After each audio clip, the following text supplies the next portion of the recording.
This is your own personal native students dashboard. This is where all vital information for students running an event will appear. Your event will appear and press the event.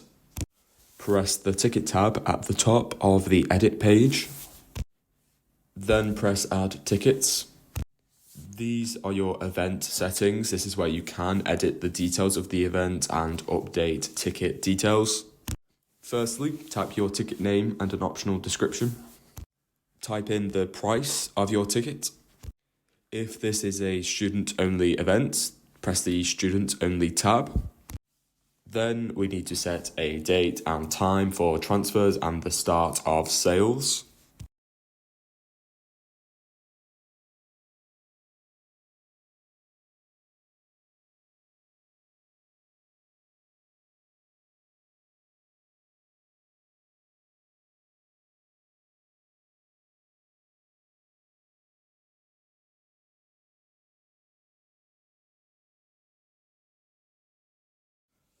Select a maximum quantity of tickets.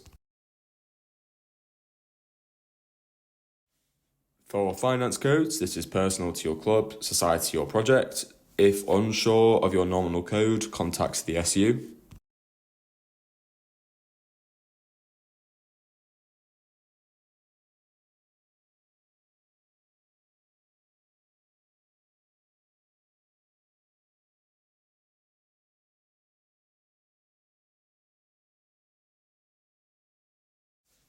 Then press save and your tickets are now live.